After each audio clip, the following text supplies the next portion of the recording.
दोस्तों कैसे हैं आप लोग। आशा करता हूँ आप सभी लोग मस्त और स्वस्थ होंगे। तो जैसा कि यूपी बीएड रिजल्ट आने के बाद जो आपकी अगली प्रक्रिया है वो आपकी काउंसलिंग कराने की, ठीक है।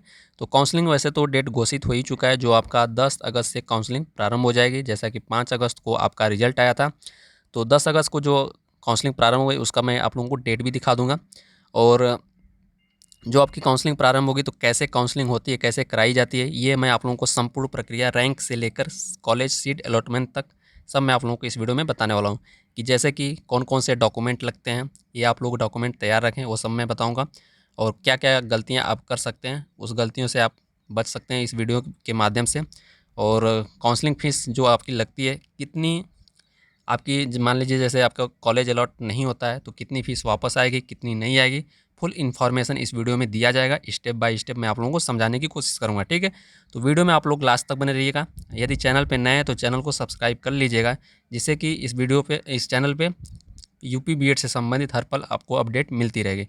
तो चलिए दोस्तों हम लोग देख लेते हैं। तो जैसा कि आप लोग यहाँ पे देखेंगे कि रिजल्ट आपका तो 5 अगस्त को आया था, और जो आपकी काउंसलिंग प्रारंभ हो जाएगी 10 अगस्त से। तो ये आप लोग डेट भी देख सकते हैं। अब चलिए क्या होता है काउंसलिंग में, क्या क्या प्रक्रिया होती है, वो सब मैं आप लोगों को दिखा देता हूँ।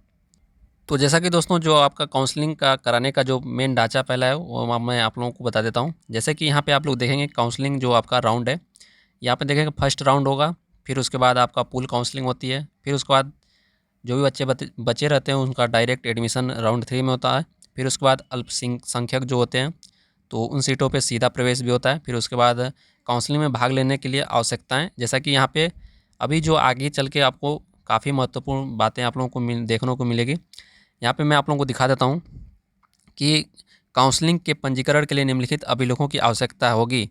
शुल्क की वापसी के लिए बैंक खाते का विवरण, यानी जो आप काउंसलिंग कराएंगे तो काउंसलिंग कराएंगे जो आप जैसे काउंसलिंग फ़ीस होती है, और जो आपका काउंसलिंग फ़ीस हो गया वो आपका 750 रुपये, और जो आपका कॉलेज का फ़ीस होता है 5000 रुपये।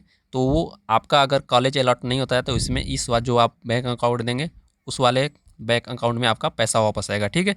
फिर उसके बाद यहाँ पे देखेंगे यह खाता अभ्यर्थी का होना चाहिए। अगर अभ्यर्थी जैसे मान लीजिए यदि आपका नहीं है तो आपके पिता या माता के नाम पर होना चाहिए। किसी का रहेगा इन तीनों में से तो हो जाएगा, और किसी का नहीं चाहिए। उसके बाद यहाँ पे देखेंगे यदि अभ्यर्थी को सीट आवंटित नहीं होती है तो पहले काउंसलिंग में अभ्यर्थी द्वारा भुगतान की गई अग्रिम कॉलेज फीस और पूल काउंसलिंग में पूर्ण कॉलेज शुल्क की वापसी इस खाते में की जाएगी। यानी जो आपने खाता दिया है, अगर कॉलेज अलॉट नहीं होता है तो आपका पैसा जो उसी खाते में वापस आएगा। अगला मैं आप लोगों को बता देता हूँ, अभ्यर्थी को सलाह दी जाती है कि वे अपने जनधन खाते का विवरण न भरें। यानी कोई भी छात्र अब जो जनधन खाता जो आता है उसका प्रयोग न करें, ठीक है। और जैसे और एसबीआई को हुआ, चाहे और किसी कोई बैंक हुआ, आप प्रयोग कर सकते हैं, लेकिन जो जनधन खाता वाला जो अकाउंट होता है उसका प्रयोग न उसको ना लगाएं, ठीक है, नहीं तो आपका पैसा उसमें वापस नहीं आएगा। अगला मैं आप लोगों को दिखा देता हूँ, यहाँ पे देख सकते हैं अब जो आपके क्या क्या डॉक्यूमेंट लगने वाले हैं। यहाँ पे देखेंगे अभ्यर्थी को अपना निम्नांकित विवरण देना है। जैसे आपका अकाउंट नंबर लगेगा यानी खाता संख्या, उसके बाद आपका IFSC कोड, उसके बाद आपका जो बैंक नाम है यानी SBI में किस बैंक में आपकी, फिर उसके बाद ब्रांच लगेगी।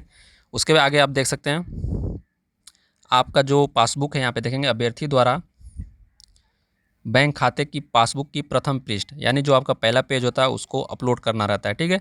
तो 100 KB में वो अपलोड किया जाएगा। उसके बाद यहाँ पे देखेंगे, अगला मैं आप लोगों को दिखा देता हूँ, और यहाँ पे मैं आप लोगों को क्लियर कर दूँ कि ये आपके जो नोटिस है ये 2022 का अभी जारी नहीं हुआ, ठीक है। तो जिससे कि आप लोगों को जो काउंसलिंग होती है, काउंसलिंग प्रक्रिया कैसे होती है वो आप लोगों को समझ में आएगा। तो यहाँ पे आप लोग देखेंगे कि यहाँ पे मैं आप लोगों को दिखा देता हूँ, जैसे जो भी छात्र जैसे BA और BSc में अब की साल लास्ट ईयर में जिनका अभी रिजल्ट आया है जस्ट, और अभी मार्कशीट नहीं मिली है, तो रिजल्ट अगर जिनका भी आएगा अभी मतलब अपीयरिंग में है तो उनके लिए इम्पोर्टेंट ये है कि जैसे उनका जो अंक तालिका है उसकी जो फोटोकॉपी आप लोगों को अपलोड करना पड़ेगा, ठीक है। और केवल आपको मूल अंक तालिका ही स्वीकार की जाएगी। और यहाँ पे आप देखेंगे कि कोई भी प्रोविजनल इंटरनेट मार्कशीट तब तक स्वीकार नहीं किया जाएगा जब तक कि वह संबंधित कॉलेज के प्राचार्य या विश्वविद्यालय के रजिस्ट्रार द्वारा सत्यापित न हो, ठीक है। यानी आपकी जो अंक तालिका आप जो डाउनलोड करेंगे उसको आप जहाँ पे जिस भी कॉलेज में पढ़ते हैं वहाँ से आप लोगों को साइन करवा के लाना पड़ेगा, तब उसके बाद आप अपलोड करेंगे तब मान्य होगा। ठीक है, तो ये आपके लिए इंपॉर्टेंट रहने वाला है। अगला मैं आप लोगों को बता देता हूँ यहाँ से आपकी जो पहला राउंड का आपका जो शुरुआत होगा, जैसे कि पहले जो आपको सबसे पहले रजिस्ट्रेशन करना होगा। ठीक है, और आपका जो यहाँ पे देख सकते हैं स्टेट रैंक के आधार पर काउंसलिंग को चरणों में विभाजित किया जाएगा। जैसा कि मैं आप लोगों को दिखा देता हूँ, यहाँ पे आप लोग देख सकते हैं कुछ इस प्रकार आपके चरणों में विभाजित किया जाएगा। जैसा कि स्टेट रैंक के माध्यम से, जैसा 1 से 75,000 जो जिनकी भी स्टेट रैंक होगी उनको फर्स्ट फेज में जैसे काउंसलिंग कराया जाएगा। फिर उसके बाद 75,000 से 2 लाख के बीच में सेकेंड फेज में, थर्ड फेज में, फोर्थ फेज में। ठीक है, उसके बाद फुल काउंसलिंग होगी, इसके बाद डायरेक्ट काउंसलिंग होगी। तो इस प्रकार आपका बताया जाएगा और आपकी स्टेट रैंक के हिसाब से, जबकि कैटेगरी हिसाब से नहीं देखा जाएगा, स्टेट रैंक के हिसाब से आपकी काउंसलिंग की जाएगी। उसके बाद जिस प्रकार आप लोगों ने रजिस्ट्रेशन किया, जैसे मान लीजिए कि एडमिट कार्ड डाउनलोड किया, चाहे रिजल्ट आपने चेक किया, उसी प्रकार आपको लॉगिन जो आपकी आईडी होती है, यूज़र आईडी, और उसके बाद पासवर्ड होता है, उसी को माध्यम से आप लोग ओपन करके इस जो रजिस्ट्रेशन है करेंगे। उसके बाद आगे आप यहाँ पे देख सकते हैं कि जो आपकी काउंसलिंग फ़ीस है, यानी पंजीकरण प्रक्रिया में करने वाले अभ्यर्थियों के लिए 5,750 रुपये आपके लगेंगे, जिसमें से काउंसलिंग जो शुल्क है 750 रुपये है। और जो आपका फ़ीस लगेगी, जैसे मान लीजिए जिस भी कॉलेज में एडमिशन ले रहे हैं वहाँ की जो आपकी 5,000 रुपये कॉलेज फ़ीस लगेगी, तो ये आपका जमा किया जाएगा। उसके बाद यहाँ पे आप देखेंगे दिया गया है कि यदि अभ्यर्थी को सीट नहीं मिलती है, यानी आवंटित नहीं होती है, तो कॉलेज का जो अग्रिम फीस है यानी 5,000 रुपये जो भी आपने अकाउंट दिया है उस खाते में आपका वापस कर दिया जाएगा। और जो आपकी 750 रुपये ये वापस नहीं किया जाएगा। ठीक है, तो आगे देख लेते हैं हम लोग। यहाँ पे आप लोग देखेंगे यदि अभ्यर्थी की एक सीट आवंटित होती है लेकिन वह इसकी पुष्टि नहीं करता है तथा उस कॉलेज में प्रवेश नहीं लेता है, तो अभ्यर्थी का जो कॉलेज की अग्रिम फीस है 5,000 वापस नहीं होगा। यानी आपका कॉलेज अलॉट हो जाता है और आप वहाँ पे एडमिशन नहीं लेते हैं तो आपका जो पैसा है वापस नहीं होगा, 5,000 भी वापस नहीं आने वाला है। ठीक है, यदि अभ्यर्थी को सीट आवंटित की जाती है और इसकी पुष्टि करता है तो यह राशि कॉलेज शुल्क में समायोजित की जाएगी। आगे देख लेते हैं, यदि अग्रिम शुल्क आवंटित महाविद्यालय शुल्क से अधिक है, जैसे मान लीजिए कि अगर आपकी कॉलेज की जो भी कॉलेज मिला है वहाँ पे आपकी 3,000 रुपये फीस है, कितनी है 3,000, लेकिन आपसे कितने लिया गया है यहाँ पे 5,000 रुपये लिए गए, तो आपका जो 2,000 रुपये है वो वापस कर दिया जाएगा आपके अकाउंट में। अगर मान लीजिए कि आपकी ये जो कॉलेज की फ़ीस है 8,000 रुपये, कितने 8,000 है चाहे 10,000 मान लीजिए, अभी आपने 5,000 दिया है, तो उसके बाद जो काउंसलिंग कराएंगे कॉलेज अलॉट हो जाएगा, उसके 3 दिन के भीतर में आपको, जैसे यहाँ पे 8,000 फीस है तो आपको 3,000 और जमा करना पड़ेगा। ठीक है, और प्राइवेट में है तो आपका जो 51,250 रहता है उसमें से माइनस करके 5,000 माइनस करके और जमा करना पड़ता है। ठीक है, तो ये हुआ। और यहाँ पे देख सकते हैं जो आपका 750 रुपये ये वापस नहीं होने वाला है, तो इसलिए आपको जो बैंक अकाउंट नंबर है ये आपको सही देना है, इसमें गलती आप ना करें। अगला देख लेते हैं हम लोग। अब उसके बाद आपका रजिस्ट्रेशन कंप्लीट हो गया। अब सेकंड में आपका जो होता है इसमें आपका चॉइस फिलिंग होता है, यानी चॉइस फिलिंग जो आपका कॉलेज फिलिंग करना रहता है। जैसा कि यहाँ पे देख सकते हैं कि चॉइस फिलिंग से पहले अभ्यर्थियों को निम्नलिखित को सत्यापित करना होगा। संस्कृत बीएड विद्यालय में प्रवेश हेतु यदि अभ्यर्थी के पास स्नातक के 3 वर्षों में संस्कृत है, यानी आपने बीए में अगर 3 वर्ष में संस्कृत लिए हैं तो आपको हाँ करना होगा, यदि नहीं किए हैं तो ना करना होगा। ठीक है, नो करना होगा। फिर उसके बाद आगे देख लेते हैं हम लोग।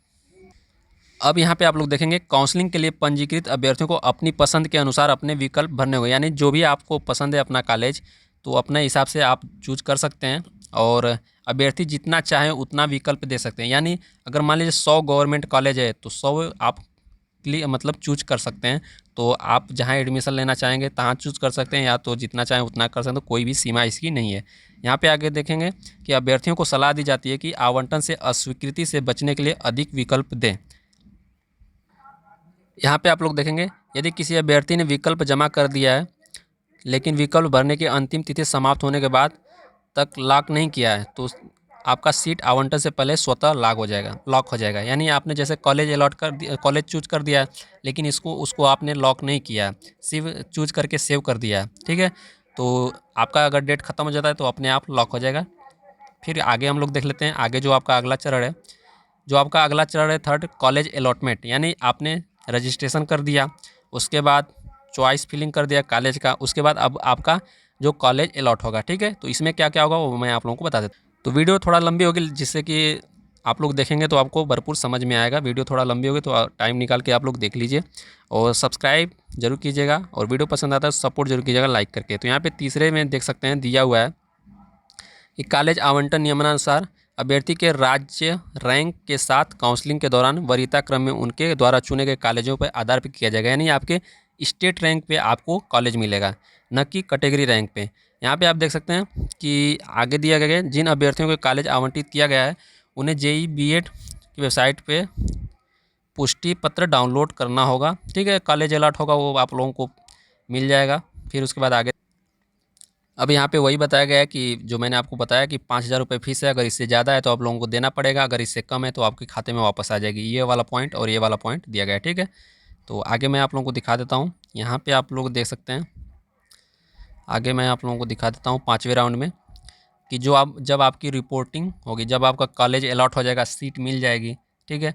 तो सीट मिल जाएगी, उसके बाद आप लोगों को क्या करना होगा, यहाँ पे देख सकते हैं अभ्यर्थी के आवंटन के तारीख से 3 दिन के भीतर सभी मूल दस्तावेजों के साथ अंतिम आवंटन सपुष्टि पत्र के साथ जो आपको रिपोर्टिंग करने पड़ेगी आपके कॉलेज में, ठीक है। तो 3 दिन के भीतर, जैसे मान लीजिए आज कॉलेज अलॉट रिजल्ट आया, फिर उसके बाद 3 दिन के भीतर आपको जहाँ भी कॉलेज हुआ मिला है वहाँ पे आपको जाना पड़ेगा और डॉक्यूमेंट चेक कराना पड़ेगा।